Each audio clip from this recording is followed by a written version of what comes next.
So a great pleasure to introduce another of our BIP series webinars. And before I introduce our speaker, just remind you that this event is recorded. And if anyone can't join because of the limit on numbers with Zoom, it's live on Facebook, which is being recorded as we speak. And a lightly edited version of the talk will also go up on the BIP's YouTube channel. So there's a chance to visit us again later if you're unable to get it now. So the other point is that we'll have about 35-40 minutes of Reza's talk and then open for questions and answers, which you please put in the Q&A, and I think you can also ask questions on Facebook, and we'll do our best to pass them all across and have a discussion. And the only other thing is to say that our next talk will be on the 22nd of April, and that will be by Arzu Azad, who's talking about the unheard voices from Eastern Iran and the Eastern Islamic world. So that's in about 2 weeks' time. But back to this evening, and it's a very great pleasure to introduce Reza Taher-Kermani, who I came across first when I was the external examiner for his PhD in Bristol, which essentially is the which was essentially on the subject of his recent book and his talk. Reza did his BA in English language and literature in Iran, and then an MA in Sheffield and his PhD in Bristol. And since then, he's been quite a globe-trotter, teaching at the Shahid Beheshti University in Tehran, at Nanyang Technical University in Singapore, and in Nazarbayev University in Kazakhstan. And he's now a research associate at the University of Toronto and working on feminist nationalism. That's to say, I think, female poets who are expressing some nationalist views or have been co-opted to the nationalist cause. And apart from his book, which has just been published by the Edinburgh University Press, Reza has one or two articles in press and in already published. One particularly caught my eye as a very interesting one called Why the Oxus on the Majestic River of Arnold, Sohrab and Rustam. And it's interesting, as he notes, that Ferdowsi doesn't actually mention the word Oxus at all, but yet it's a very important structural element in Arnold's rendering of the story. Anyway, I recommend that for anybody particularly interested in that episode and how it was transformed into some rather fantastic Victorian poetry. Anyway, without more ado, I'd like to invite Reza to get going. Thank you very much, Reza. Thank you so much. It's a pleasure to be here. Thank you for inviting me, and thanks for that introduction.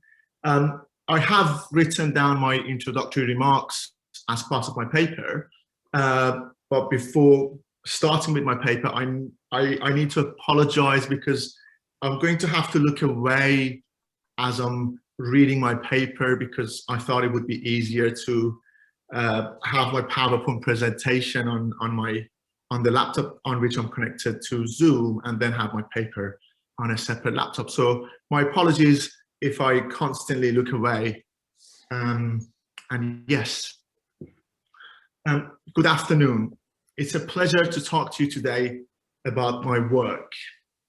The work whose completion took a number of years and spanned across multiple geographies. The book, The Persian Presence in Victorian Poetry, is based on a PhD dissertation that I completed at the University of Bristol in 2014 under the supervision of Professor Daniel Carlin. I don't know if he's here today, but I send Danny my utmost regards. It was towards the end of the project that I had the opportunity to work with Professor Charles Melville, serving as my external examiner Professor Melville's erudition and scholarship added further clarity to my work and brought it closer to what it is today. It was, however, a few years after that I decided to turn the thesis into a book. After the graduation, I left the UK. I went to Iran, taught in Tehran for a year, then taught in Singapore for the next 2 years, and then came back to Iran again. It was during my second return to Iran in 2017 that I also returned to the Persian presence. I prepared a proposal and started working on the manuscript more actively and persistently. But then it was actually in Kazakhstan, where I worked from 2018 to 2020, that I completed the final draft of the book. The Persian Presence was published by Edinburgh University in the summer of 2020, when I was getting ready for another intercontinental move. And here I am today, speaking to you about my book from the corner of my small apartment in downtown Toronto. Very much like the story of its creation, the story that the Persian Presence relays is that of diversities and multiplicities. The book is a study of the diversity of perceptions that Persia embodied in the Victorian frame of cultural reference. It is an examination of the variety of ways in which Persia figures in Victorian poetry. The goal is to uncover the unheeded Persian dimension of Victorian verse, to unveil the ways by which Persia became a discourse, a language that was shared whether knowingly or unknowingly amongst the Victorians. In exploring this process of cultural transmission, I take account of a broad selection of poems in the book, but my interest lies largely in poems in which Persia emerges indirectly or implicitly, as opposed to translation or more explicit forms of influence. This is the reason behind my exclusion of translation proper in the book. The closing decades of the 19th century, the second half of the 19th century, saw the advent of a more learned type of engagement with Persian literature than had been the case in previous decades.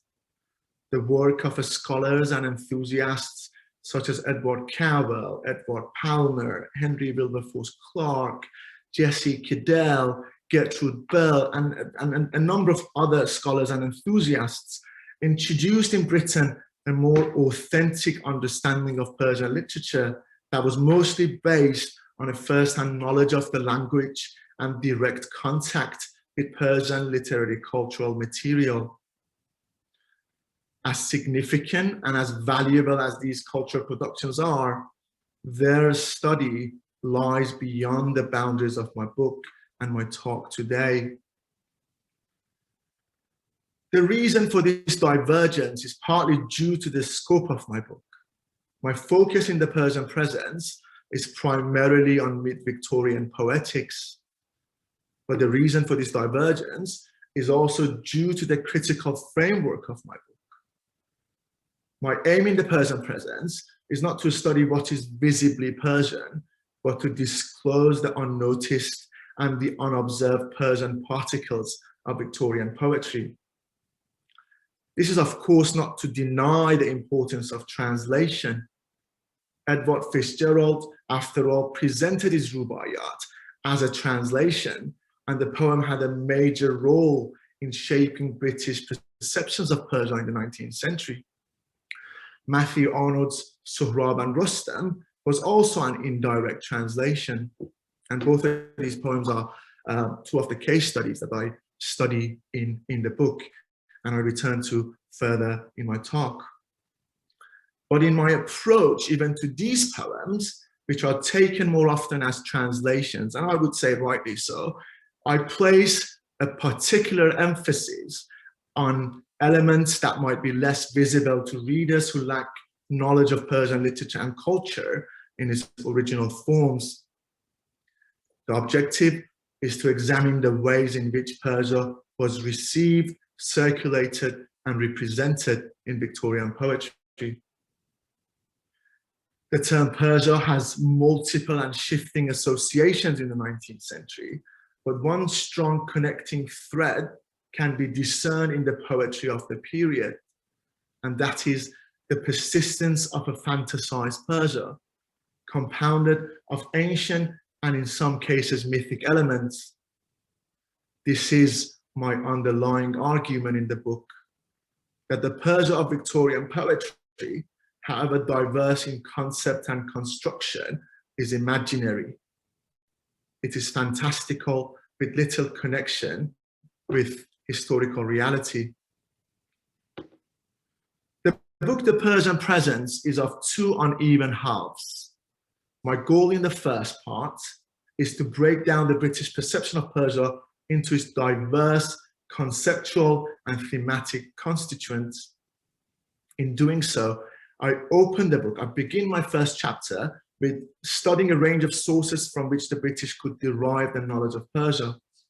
And then in the following chapter, I use these categories of texts and typologies as a conceptual basis to describe the environments of knowledge within which the image of Persia was defined and disseminated in the 19th century. Here, I use keyword searches of literary databases such as Lion, Literature Online, and the British Library Catalogue.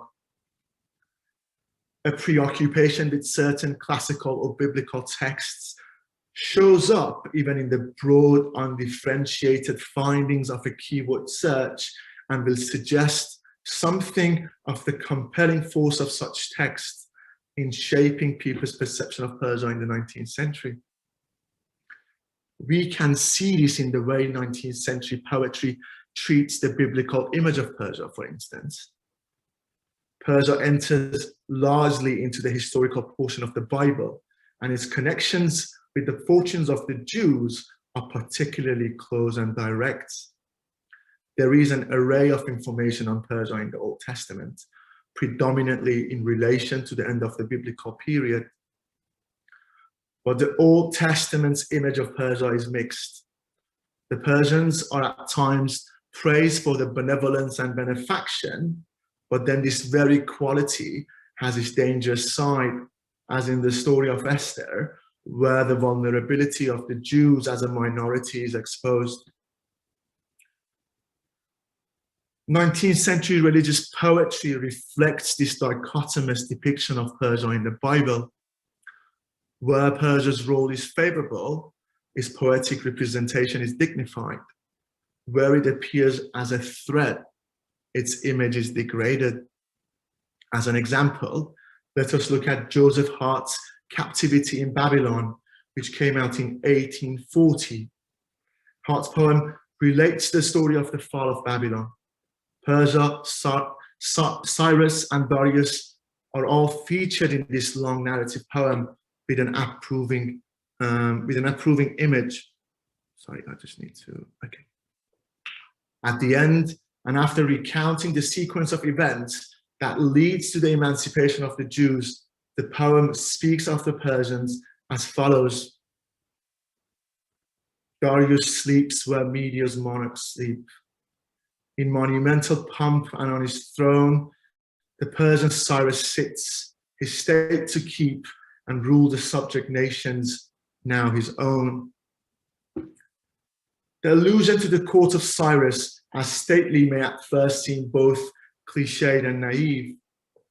Cyrus's empire will eventually fall. But in the particular context of the poem, it is like a gesture of gratitude and has a kind of tact to it. Hart's poem is a testimony that the forbearance that the Persian monarch showed towards his Jewish subjects found expression in subsequent generations. In contrast to Hart's poem, we can find examples of 19th century religious poetry where the portrayal of Persia seems to have been affected by religious prejudice. Hannah Gould's Fragments from Esther, a poem which came out a year before the previous poem, this came out in 1839, depicts the Persians in partial and fantastical language. The Persian court is extravagant and luxurious, an Oriental stereotype with a moralistic edge. There is wine at the palace and feasting and mirth. In Esther's still chamber, there is fasting and prayer. While he with the crown has the homage of earth, she calls on her God, her doomed people to spare. Esther here stands as a symbol of religious modesty, the Persians of ungodly hedonism. The holiness of Esther is shown in her secluded location. She is righteously engaged in her prayers in her still chamber, while the Persians are busy with feasting and mirth. The proximity of feasting and fasting conveys this contrast, which becomes even more palpable in the second half of the stanza, where the focus is on the Persian king. The poet here looks at the king from a Persian perspective and describes him as the Persians themselves would probably do. The king has the homage of earth, but he enjoys a false supremacy. Esther puts her trust in the true King of Kings. The imaginary Persia of myths and fables, which dominates the mass of 19th century poems, is also manifest in the poems that I study in the second half of the book. In the second part, I offer case studies of 3 canonical works of Victorian literature, and these are Matthew Arnold's Sohrab and Rustam, which came out in 1853, Edward Fitzgerald's Rubaiyat of Omar Khayyam, which came out in 1859, the first edition, and Robert Browning's Fereshta's Fancies, and that came out in 1884. In each of these poems, Persia is imaginary in its own way. Sohrab and Rustam draws Persia in the light of the past as an ancient place of legends and heroes. Fitzgerald envisions Persia in the Rubaiyat as an imaginary garden, or in his own words, as a sort of Epicurean eclogue in a Persian garden. This is part of one of his letters to Cowell. Browning in Fereshta's Fancies relies on his own fancy and on his polemical reading of the Rubaiyat to create a mythical medieval Persia. My examination of Persia in these poems, however, goes beyond the unveiling of their imaginary construction of Persia. In these case studies, I offer a detailed discussion of various aspects of the Victorian engagement with Persia. My aim is to disclose the more oblique ways in which knowledge of Persian literature and culture manifests in these poems. As for our first example today, well, first example from my case studies, let us look at Matthew Arnold's reimagining of the river Oxus in Sohrab and Rustam. The river Oxus is central to the design of Arnold's poem. It defines not only the geographical setting of the story, but also frames its epic conflict. Over the course of the poem, references to the Oxus are so frequent that by the end, the river's role in bringing Arnold's tale to a close is as consequential as the roles of the story's 2 human protagonists, and these are Sohrab and Rustam. Arnold, who could not read the episode in Persian, learned of its basic plot in Sir John Malcolm's History of, in Sir John Malcolm, I'm just going to go back to full screen. In Sir John Malcolm's History of Persia, which came out in 1815. But Arnold's decision to write a poem on the subject was triggered by his reading of Charles Augustin Sainte-Beuve's Le Livre de Roi, which was a review essay on Julius Van Mole's monumental translation of the Shahnameh in the 19th century. There is, however, no mention of the Oxus in Sainte-Beuve's essay. It was actually Malcolm's history that sparked Arnold's interest in the river. In the opening chapter, Malcolm speaks of the Oxus as Persia's recognized border in its most prosperous periods. in his sketch of Sohrab in the following chapter, which actually Malcolm gives as a footnote. He reintroduces the river as the boundary between the two opposing forces. He says, the army of Turan, agreeably to the last request of Sohrab, was permitted to cross the Oxus unmolested. This line appears to have formed the basis of an exchange at the end of Arnold's poem. But come, thou seest this great host of men which follow me. I pray thee, slay not these. Let me entreat for them. What have they done? They followed me, my hope, my fame, my star. Let them all cross the Oxus back in peace. These are Sohrab's dying words, pleading with his grieving father not to fight with the Tartars after his death and to allow them to return to their homeland across the Oxus. But Arnold's image does not fully correspond with Ferdowsi's. There is, in fact, a similar exchange at the end of Sohrab, at the end of original story of Sohrab in Farsi, but there's no mention of the Oxus in there. And these are Sohrab's words in Farsi, in the Farsi version of the episode, to his father. چو آشوب برخاست از انجمن چنین گفت سهراب با پیلتن که اکنون که روز من اندر گذشت همه کار ترکان دگرگونه گشت همه مهربانی بران کن که شاه سبی جنگ ترکان نراند سپاه که ایشان ز بهر مرا جنگ جوی سبی مرز ایران نهادند روی بسی روز را داده بودم نوید بسی کرده بودم زهر در امید نباید که بینند رنجی به راه مکن جز به نیکی بر ایشان نگاه. As we can see, there's no mention of the river Oxus or Jehun, as Ferdowsi would call it, here, or in fact anywhere else across throughout Ferdowsi's poem. The only possible reference to the river comes several lines after this point, where Rostam, having slain Sohrab, so Sohrab is, I think, is dead by that point, asks Zabare, his brother, to escort Human, the leader of the army of Turan, and his army to the edge of the river, to the edge of the stream of water. He says, Rostam says to Zabare, "To ba u boro ta lab rud ab, makon bar kasi bar beraftan shatab." You go with him to the edge of this stream of water and do not rush on anyone to leave. So be easy and be kind to them, he says to his brother.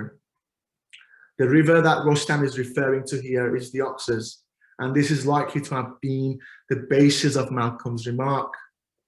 Although unnamed in the original, Malcolm is not wrong to introduce the Oxus as the arena for the father and son battle. Within the framework of the Shahnameh, the Oxus stands as Iran's eastern boundary with Turan. Ferdowsi mentions the river 36 times elsewhere in his book, calling it Jayhun or Jayhun, which is the name for the Oxus in Arabic and Persian.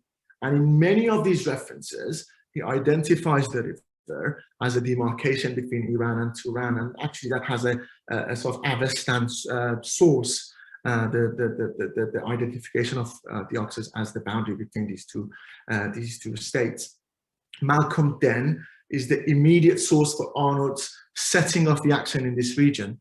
Although to learn about the Oxus, Arnold had other sources, including Alexander Burns' Travels into Bukhara, which came out in 1834.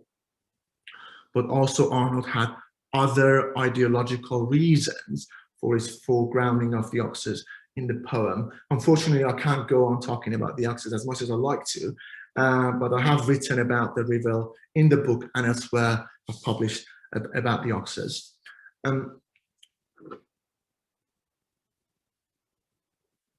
As an example of another type of Latin Persian presence in Victorian poetry, I thought I would take you through my reading of the Kuzanama section of the Rubaiyat. Fitzgerald was very much intrigued by the clay metaphor in the original quatrains. Fitzgerald was fascinated, absolutely delighted by the allegorical essence of classical Persian poetry. All of his translations, his Salaman and Absal, his Rubaiyat, and his translation of nineteenth-century Tahir are all driven by his sort of obsession with this allegorical essence of classical Persian poetry.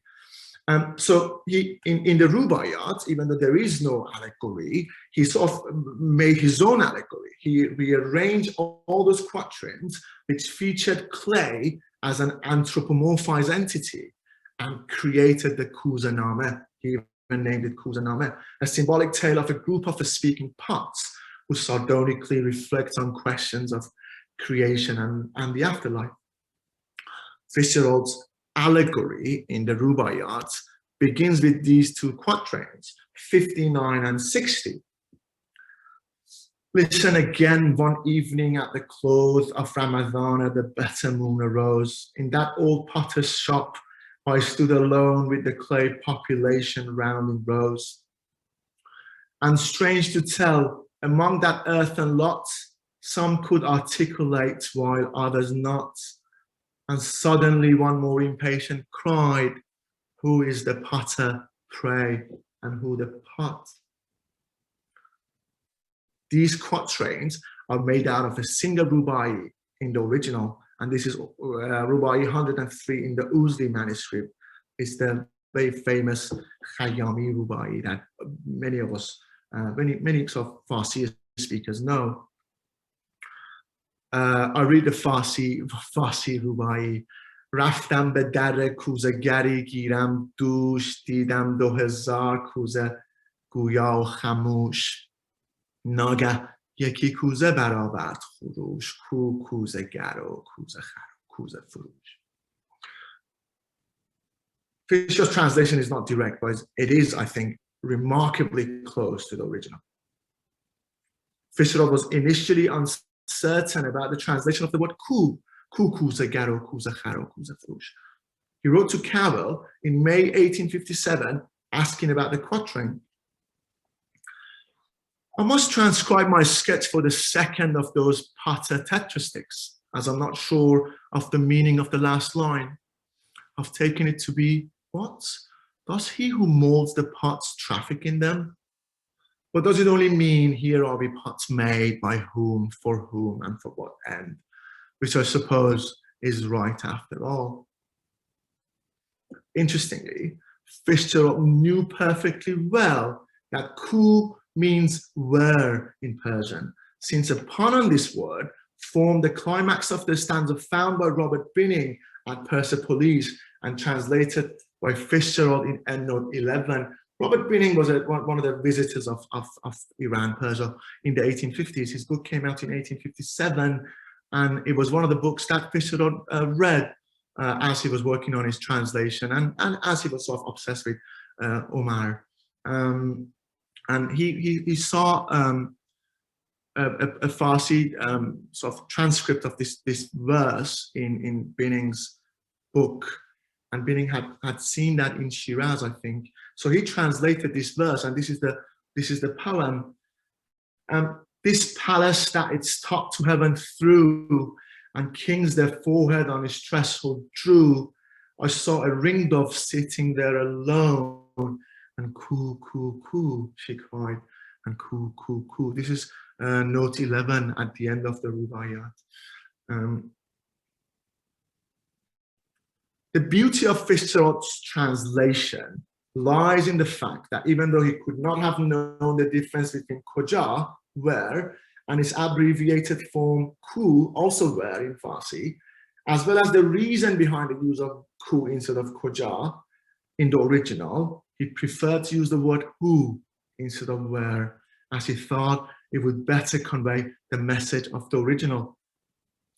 The Dekhoda dictionary makes clear that even though ku and koja have similar meanings, they're grammatically different. The word ku can appear on its own and it does not need to precede a verb, whereas koja has to be followed by a verb for the completion of the meaning. Also, Unlike koja, ku should only be used in referring to the third person or object. These grammatical differences clearly make them dissimilar in the context of use. While koja can be used in any context, ku should only be used where one has already been unable to find or locate a sought-after object. That means the question of the kuze in the original verse is not a question of geographical location or individual position. It is a lamentation for the disappointment in finding no rationale behind the mysteries of creation. Fitzgerald knew well that neither where nor who could accurately convey this philosophical notion. But he thought using who would more clearly show that the intention of the quatrain is not a question of place, position, or circumstance, but it is a demand to explain the foundation of the existence. My last example today is from Robert Browning's Freshness Fancies. The poster for today's talk is actually the front cover of Browning's poem, as I thought Browning's Persian engagement is truly representative of the type of Persian presence that I seek to explore in the book. Freshness Fancies is a collection of 12 narrative poems about the life and teachings of an imaginary Persian sage named Fereshte. It is one of Browning's most fascinating poems. It's full of thoughts, permeated with complex theological teachings, and shaped by Browning's passionate, creative intelligence. This imaginative creativity is spread across the poem, but is least tangible when it comes to the Persian fabric of the poem. This is largely because Browning himself never claimed this aspect of his poem to be authentic or integral. In fact, on October 19th, 1884, only a month before the poem's release, he wrote to his friend G.B. Smith saying that, "Do not suppose there is more than a thin disguise of a few Persian names and allusions in my poem." It's part of a larger letter where Browning kind of breaks down what he's done in Freshness Fancies. Browning was telling the truth, but only in part.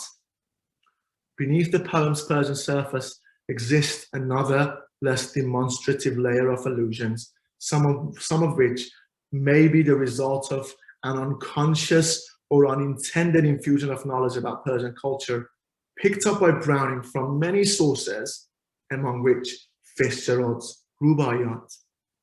Indeed, Fitzgerald and his Rubaiyat had a great influence on the conception of Browning's poem, though this was an influence that was stirred not by praise or admiration, but by dislike and aversion. Browning seems to have never liked the Rubaiyat. He shows his dislike only a few years after the poem's release in one of his most popular works, Rabbi Ben Ezra. Ironically, in Rabbi Ben Ezra, Browning speaks to Fitzgerald in his own language. He adopts the metaphor of the potter that we just saw. "I note that potter's wheel," that metaphor, Browning says. And using that metaphor, he looks at the Kuzaname section of the Rubaiyat with a completely opposing perspective. "Fool, all that is at all lasts ever, past recall. Earth changes, but thy soul and God stand sure. What entered into thee, that was, is, and shall be. Time's wheel runs backwards, stops, potter and clay endure." Browning here is contesting Fitzgerald's ideology. The carpe diem philosophy of Omar, "since life fleets, all is changed, the past gone sees today," is not really the solution to religious perplexity, nor is the drinking of wine. True, physical existence is ephemeral, but the soul remains. God is also undisputedly infinite. That was, is, and shall be, Browning says. But for Browning, this was not enough. He returned to the Rubaiyat almost 20 years later after writing this poem. This time, however, he wrote an entire poem with a Persian theme in which the leading character stands in direct opposition to Omar. We see this opposition in various aspects and expressions in the poem, including Browning's naming of his leading character. The name Fereshteh or Freshte is Browning's transliteration of the Persian word Fereshteh, meaning angel, or a spiritual being believed to act as an attendant of God on earth. Regardless of how Browning could have learned this word, his choice of name fits perfectly well with what he wanted the protagonist of his poem to embody. Fereshteh is designed to polemically oppose Fitzgerald's Omar. He represents certain kinds of orthodoxies that are in absolute conflict with Omar's philosophy. He's a Fereshteh, a profound Muslim, who fundamentally believes in the nature and existence of God, whereas Omar is a drunkard sinner who questions the existence of God while carrying the reputation of a Muslim. Fereshteh is, in fact, a teacher of Islam in the poem, and his disciples, his students, are all Muslim. Fereshteh's fancies takes place in an imaginary medieval Persia after the Islamic conquest, but well before the modern period.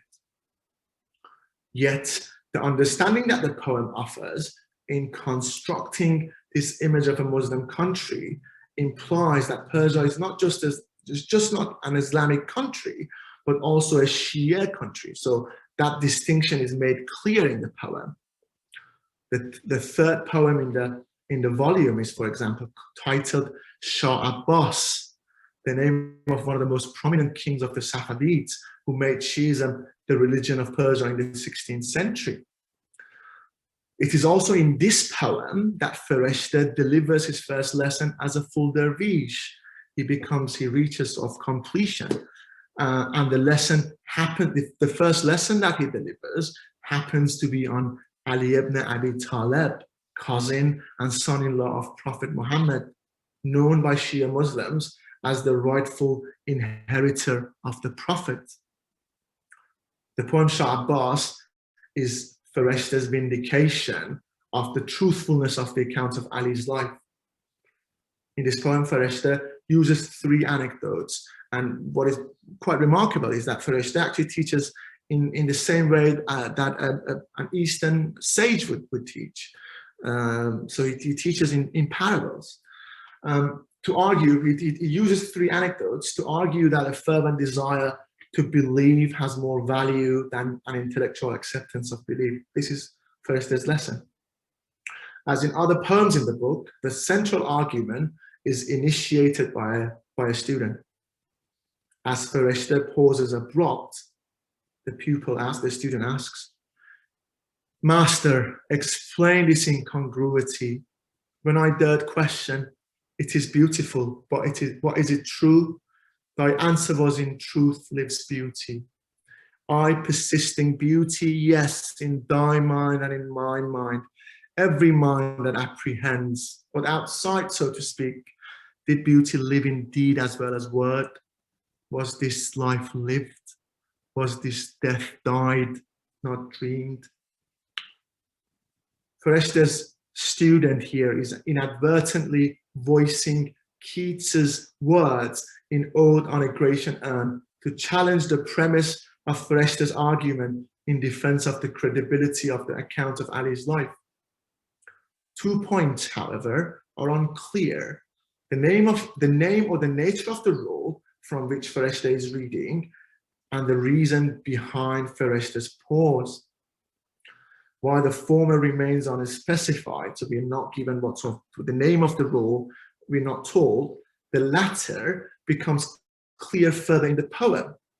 It is later revealed that Fereshteh was disabled by emotion at a tale.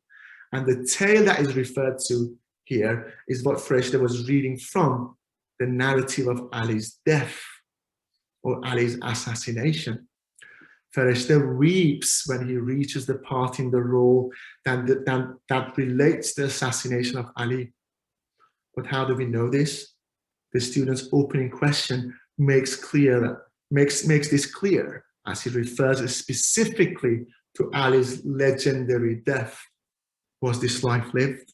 Was this death died, not dreamed? Farishta's emotional reaction to Ali's death is recognizably Persian. It is typical of Shia preachers to burst into tears while relating the narrative of their Imam's death. But how did Browning learn about Ali? Browning would have remembered that Ali is affectionately praised by Thomas Carlyle in his 1840 lecture on heroes and hero worship and the heroic history. Carlyle describes Ali as a noble-minded creature as he shews himself, now and always afterwards, full of affection, of fiery daring, something chivalrous in him, brave as a lion, yet with a grace, a truth, and affection worthy of Christian knighthood. He died by assassination in the mosque at Baghdad. There may have also been another source for Browning's inclusion of Ali in the poem, and that is Matthew Arnold's A Persian Passion Play, which was published in the Cornhill magazine in 1871. In his essay, Arnold gives a fairly detailed account of the historical events that led to the Battle of Karbala in 680 CE. In his treatment of the topic, Arnold makes Shiism appear more attractive to Western sensibilities than its Sunni counterpart. Ali, Arnold says, is the Lion of God. Muhammad's brother, delegate vicar, Ali is one of Muhammad's best and most successful captains. Browning knew Arnold well. They were well acquainted with each other for many years and were in regular contact after Browning's return to England in 1861, following the death of Elizabeth Barrett Browning in Florence. If anything binds together the disparate texts that manifest the Persian presence in 19th century English poetry, it is the attachment to a fantasized space encapsulated in Edward Fitzgerald's description of the Rubaiyat as an eclogue in a Persian garden. Such a vision was the result of an ideological approach to Persia, one with little or no regard for historical truths or contemporary actualities. But we lose perhaps more than we gain if we simply dismiss this form of cultural engagement as shallow exoticism. The Persian presence in Victorian poetry was evidently not without myths and misperceptions, but from these misperceptions arose images that have their own distinctive value and deserve to be considered, at least on their own terms. Thank you so much for listening.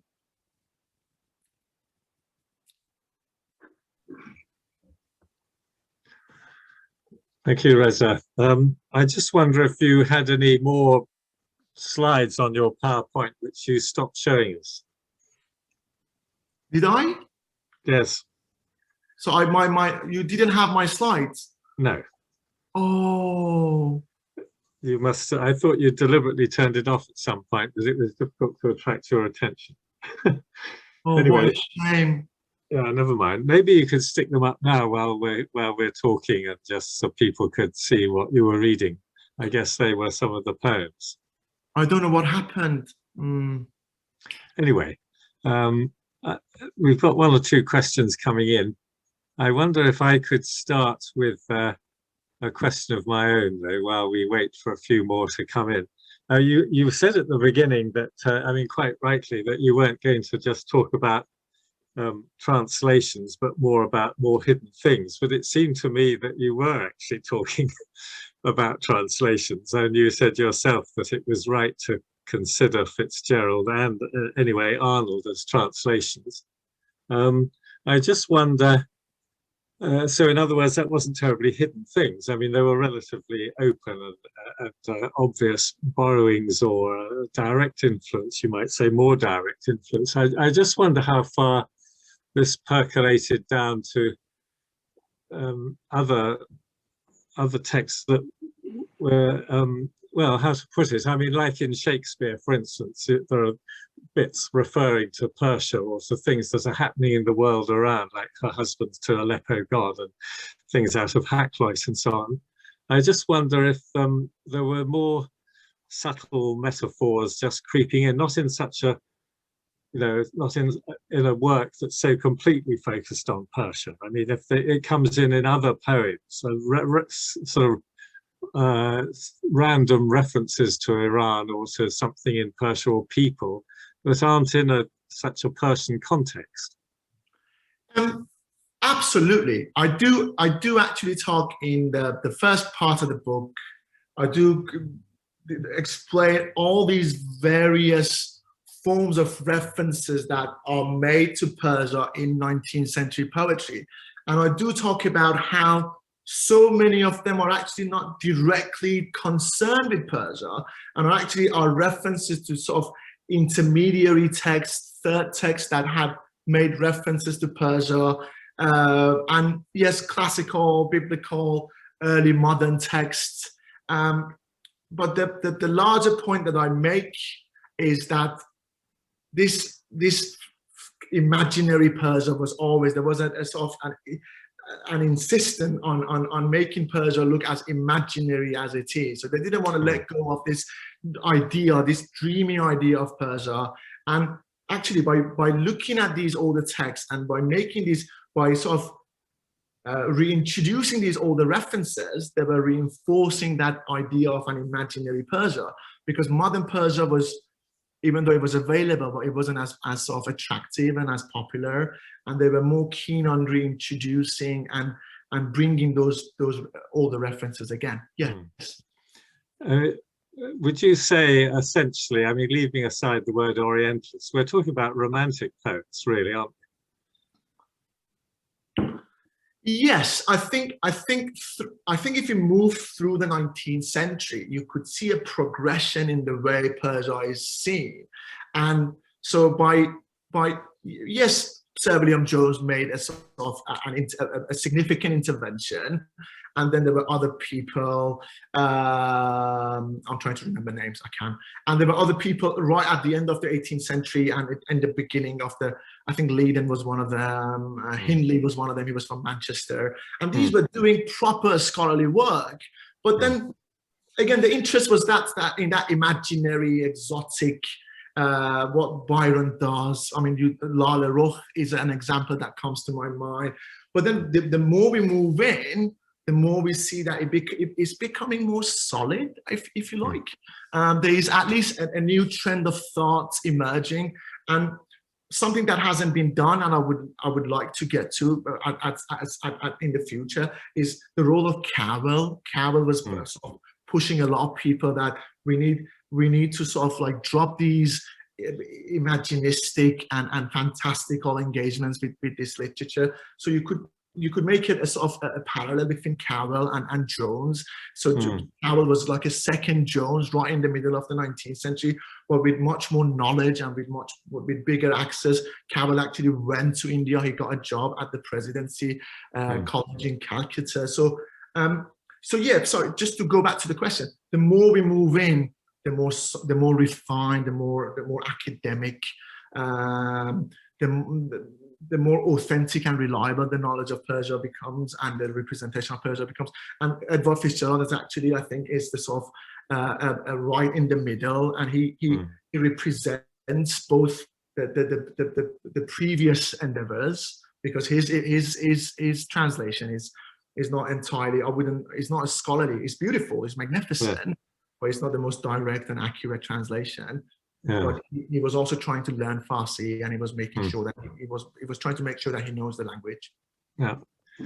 Okay, Reza, well, that's enough from me for now. I've got some questions here. Isabel Miller, who is a regular correspondent in these Q&As. You talk about Persia in the Bible. Do you in the book?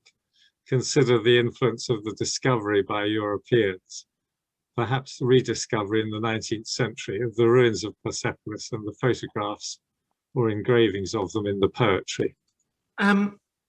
It's a fantastic question, I would say. I think it's a question that actually directly, I use the word rediscovery of Persia. And it goes back to what you and I were discussing now. I think the rediscovery of Persia in the 19th century was distasteful by a lot of the, at least the British. The Persia of the 19th century was not what they were expecting.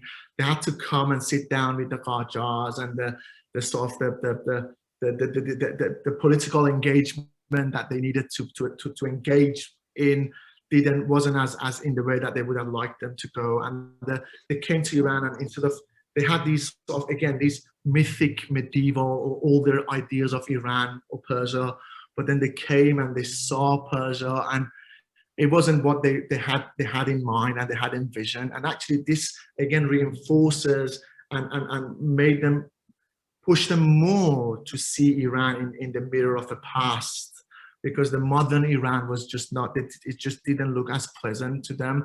And it was not just about modern Iran, but it said a lot about their own sort of preconceptions and ideas, with their own sort of Christian attitudes that they had as they approached the country. Yes, Vesta Curtis says, was there a dialogue between Victorian poems and continental poems? Germany's fascination with Persia was very strong among poets and musicians, e.g. Goethe. So, I mean, this is an interesting point. If they were purely operating within the English tradition, as it were, or part of a European experience. Absolutely, absolutely. The Germans were far ahead of the English or the British in their engagement with Oriental literatures and cultures. So were the French, actually, and they had. It's outrageous. and I can think of a number of people like Perkstall, Van Hammer Perkstall, and his texts were being circulated in the 19th century. Fisher used it. I'm sure, and these texts were in circulation. I can't think of examples at the moment, I'm afraid.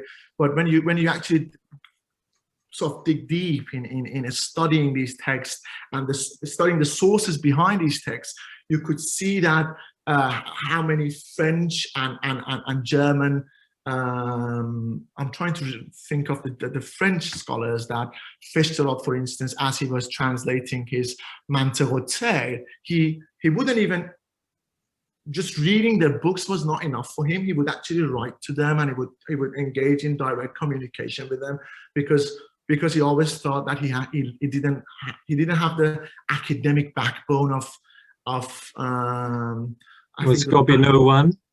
Comte de Gobineau, was he? Yeah, someone? I mean, the Gobineau was more of an Orientalist, but Dotassi and Sylvestre Dotassi, these were people who were truly academically informed in the way that Cabell was actually, and yes, their sort of scholarship was in circulation, were available in Britain as well as elsewhere in Europe.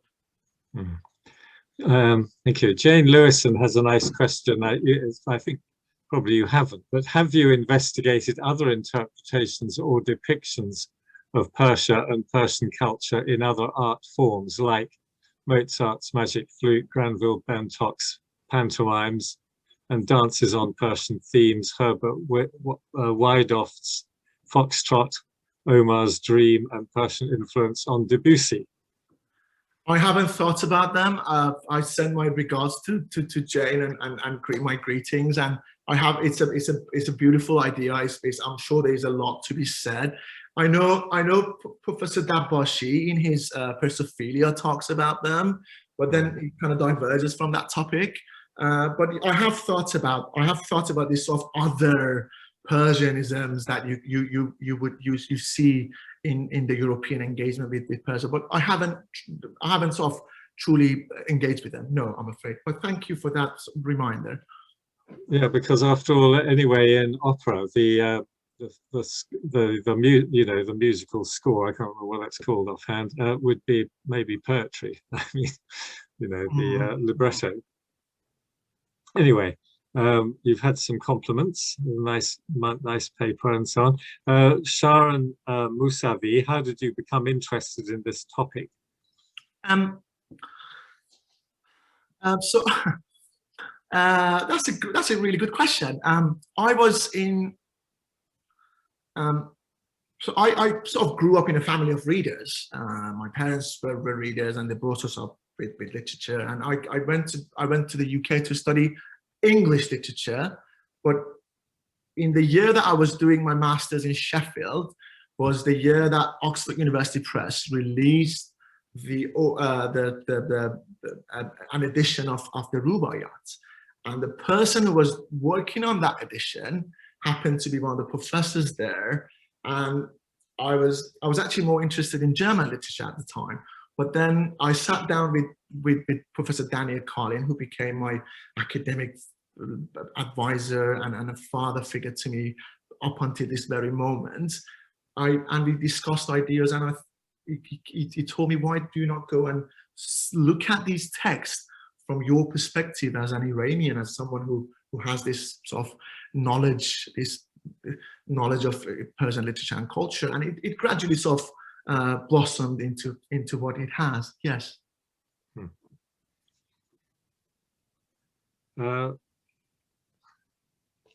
Reem Abbas, I wonder whether in the course of your work you found that Persian poetic forms were translated into English in non-trivial ways, meaning in ways that tried to transfer the formal sonic rhetoric structures of Persian forms like the ghazal or rubai into an anglicized form.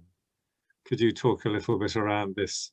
Absolutely. Thank you for this very interesting question. I've actually been writing an essay on translations of Hafiz.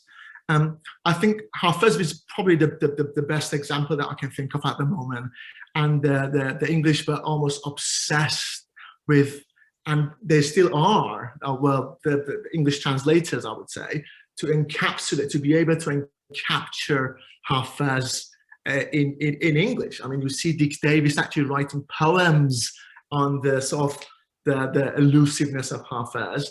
And yes, throughout the 19th century, a lot of translators approached, and I talk purely in the context of Hafiz, the poetry of Hafiz. They approached Hafiz with a sense of sort of modesty and humility, saying that it is almost impossible to sort of capture the monoryam. But there was always an attempt. So they never gave up. There was always a constant attempt to render, to represent some, like ghazal, for instance, in English. How successful they have been, I really cannot tell. We've got one question via Facebook, although it's not entirely clear. He says, are we talking about a pre-Islamic period or not? I mean, essentially, you're talking about 19th century Iran mainly, I suppose, but the Bible is obviously pre-Islamic period. Do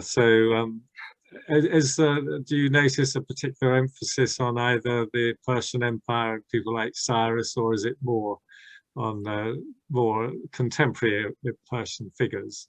So I opened the book by talking about the concurrent existence of two trends of thought about Iran. One is ancient mythic and one is modern. So the ancient one is largely based on the Bible and classical Greek history and literature. But then again, the closer you get to the 19th century, you see that these modern direct contacts are becoming sort of more apparent in the British or the European understanding of Persia. However, the older traditions the older thoughts never go away. I can think of one example, and that is sort of Cyrus. You could see how the British relied the idea of Cyrus was so appealing to the British because, well, to the English, because they were forming the idea of nationhood, and they didn't want to rely on the Roman models because they had bad history with the Romans, and they thought Cyrus is this sort of non-Western model of archetype of empire on which they could base on their own traditions and practices. And then again, there were a lot of text for them to study. So Xenophon's Cyropedia was there, Herodotus's histories were there, and from each of these texts, they were able to draw different lessons. For instance, Cyropedia was a lesson was taken as a sort of mirror for princes. So they would teach that to their own young princes, but at the same time, history was taken as a text to warn and advise kings not to be insatiable in their sort of empirical pursuits. I've got a nice comparative question here from Shiraz Ramji. What was the Chinese and Indian poetry in Victorian poetry? I wonder if you've come across similar sort of echoes of other Asian or Oriental literature while you were doing this. The obsession with India, the fascination, I would say, with India is just, it was so immense and massive that I've seen them, but I haven't studied them. But with Chinese, perhaps less so. No, I haven't. I know colleagues who are working on sort of reception of Chinese literature and translation of Chinese literature, but it kind of lies beyond the scope of my work so far.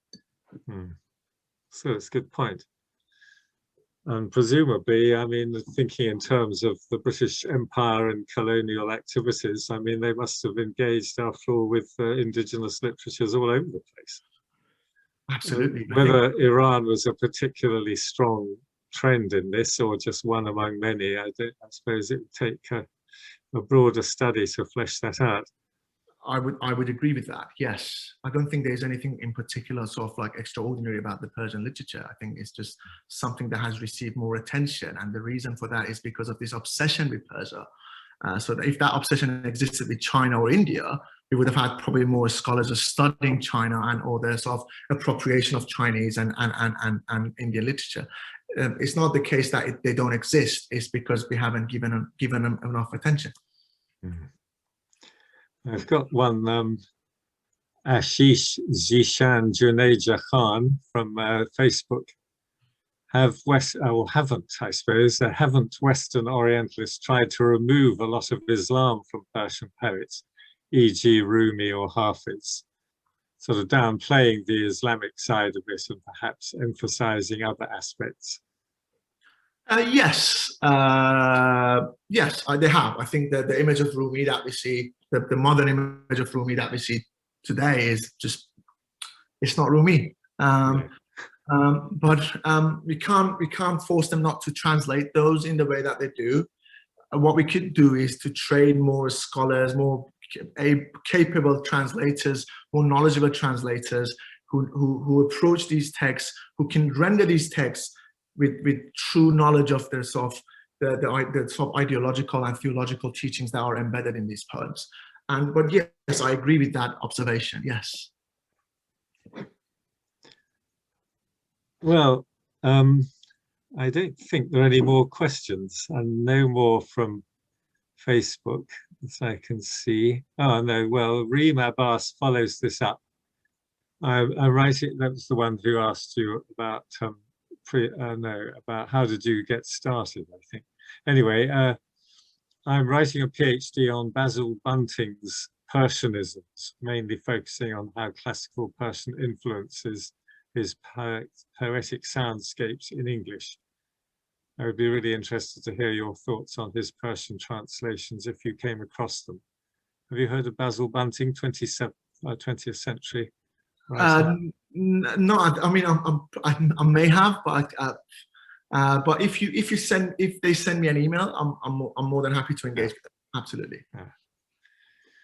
And Shiraz Ramji, who asked you about about Indian and Chinese poetry, says, now you're living in Canada, do you read indigenous literature?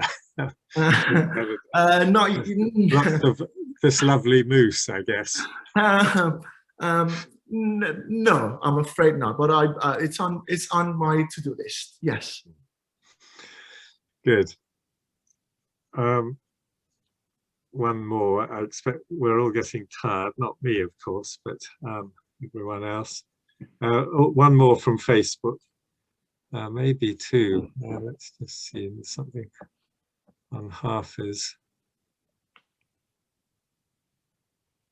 John Leake says, surely the Persian interest was fueled by the fact that British Indian civil servants were educated in Persian for administrative purposes, and that it fitted well with their classical education. Yeah, I mean, that's certainly true. Absolutely, yes. Thanks for that. Thanks for that comment, and it's very true. Until 1835, they were all obliged to do their training in Farsi, and they had centers in the UK and in India. And yes, I actually think a large part of the Persian fascination actually was instigated or initiated in India.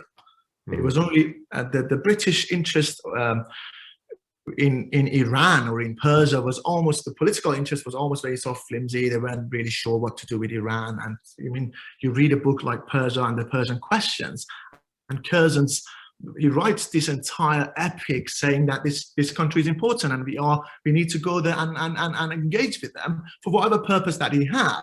But the fact that that book is written that late in the 19th century, you could see where Persia actually sort of fits within this larger colonial sort of enterprise that the British had. They were never sure what to do with it, whether they should go and engage and stay there, or they should leave it to its own. But thanks for that comment, yes. It's true that, I mean, the British civil servants were trained, of course, in Persian, and the Gulistan was a set book right from very early on, and it remained a set book in pretty well every British university teaching program, including at Cambridge, I mean, for over 100 years. But the other interesting thing is that the fables of bead pie were also, or you know, the Kalila wa Dimna, or the sort of gloss on that later. And I was going to ask you, well, that's slightly off topic, but not very. I mean, you've just been talking about verse, but of course there'd be a huge amount of prose literature as well. I mean, is this something you just didn't have room to take on board? Because a lot of the, yeah, I mean, because a lot of the sources may have been prose. I mean, prose engagement with Persia could have been influential on informing the poets, even though they were writing in verse. Are we talking about prose in Farsi, or? No, I mean, no, the Persian presence in English prose, Victorian prose, because that could have been in itself a stream of, you know, like the stories of bead pie or whatever, these animal fables. I mean, they were very much a whole hikayat sort of. Yes. You know, and that could have acted as a source for the poets as well. I mean, not just the originals, what you could say, the originals, but the English prose versions of them. Absolutely, absolutely. I do say in the preface that completeness is impossible when it comes to this topic. I do start with an apology, saying that it's impossible to sort of encompass this large, complex process of cross-cultural exchange. And yes, there are so many layers to it, textual, ideological, and I just think there's just much more to say yeah. by other scholars. I don't think I'll be able to write books after books on. I'm not Maybe sure you should have done a series though, Reza. You should say Victorian poetry 1840 to 1850, you know. Volume 1. Yeah, volume 1, exactly, because this is what other people have to do when there's so much material. Anyway, I think we've exhausted the questions, but obviously not the interest in the topic. But I think we've quite comfortably overshot our hour. So it just remains for me to thank you very much Thank you. Reza, and thank you very much for a very interesting talk on a very interesting subject. And your audience has held up pretty well. So thank you so much. You had a very good audience, and I'm sure they'd all wish me to thank you on their behalf as well. Great. Thank you. Thank you. Thank you so much. Bye for now then. Bye for now.